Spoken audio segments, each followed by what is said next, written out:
আমি যেভাবে পালিয়েছিলাম, আমার বউ যেভাবে চাকরি করতে, আমার সন্তান কি মানুষ হইতো? হ্যাঁ, আমার স্ত্রীকে তো আমার কারণে এদিন ওই জায়গায় বদলি, এদিন ওই জায়গায় বললি, হে জিনাইদা অমুক জায়গায় তমুক জায়গায় প্রমোশন দেয় না, পোস্টিং দেয় না, এই নির্যাতন সহ্য করাইছে না? তাইলে এই বাচ্চাগুলো মানুষ হইতো? আমি কি নির্বিঘ্নে আপনাদের জন্য কাজ করতে পারতাম? দলের জন্য পারতাম? একটা উদাহরণ শুধু আপনাদেরকে বলি। একদিন ঢাকা বিশ্ববিদ্যালয়ের মধুর ক্যান্টিনে আমার উপর ছাত্রলীগ আক্রমণ করলো।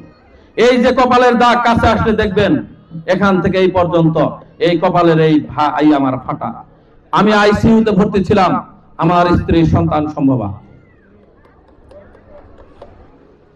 তো সেই সময় একদিকে আমি ছিলাম হসপিটালে, আরেকদিকে আমার স্ত্রী আমার এই মৃত্যু সজ্জার কথা শুনে অসুস্থ হয়ে হসপিটালে ভর্তি ছিল। এই তো ছিল আমাদের জীবন। এই আমার সহযোদ্ধা ভাইরা, এই দলের নেতাকর্মী যারা, শত শত সহযোদ্ধারা, সেদিন এক সহযোদ্ধারা আমার হসপিটালে, আর এক সহযোদ্ধারা আমার স্ত্রীর সেখানে, আমার স্ত্রী সন্তান প্রসব হবে, তার রক্ত দিতে হবে। আমার মা এক হসপিটালে, আমার শাশুড়ি এক হসপিটালে, আমার পরিবারের মানুষজন, আমার সেদিন আর রক্তের আত্মীয় কয়জন ছিল? সবাই ছিল আমার আদর্শের পরিবারের সদস্য। সেই আদর্শের পরিবারের সদস্যরা সেদিন আমার পাশে ছিল। আমি সেই ওয়াইদুল হক নাসির আজকে বেঁচে আছি আপনাদের দোয়ায়, আপনাদের কাজের জন্য। সেই নির্যাতন সহ্য করে এই পর্যন্ত এসেছি। তা আমার যদি এই অবস্থা, আমাকে আজকে যারা দেখছেন এর পেছনে যদি বলেন অধিকাংশ অবদান রেখেছে আমার পরিবারের নারী সদস্যরা। সে আমার মায়েরা যদি উন্নত না হয়, আমার মায়েরা যদি ভালোভাবে স্বাবলম্বী না হয়, তাহলে এই সমাজ কিভাবে উন্নত হবে?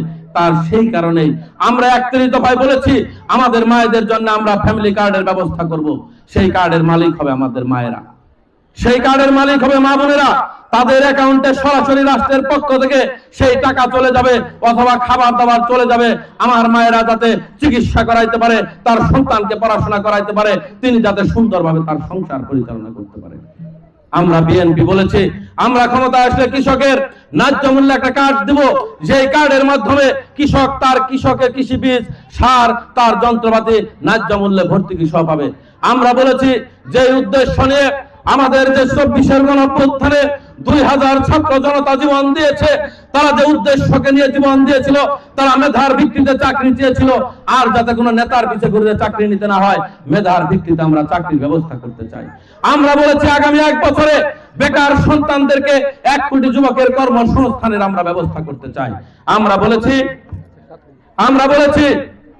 আমাদের যে 31 দফায় যে এই রাষ্ট্রকে যদি আমরা আবার যাতে কোনো স্বৈরাচার হয়ে না উঠে, আবার ক্ষমতায় যে কেউ স্বৈরাচার না হয়, আমরা সেই ব্যবস্থায়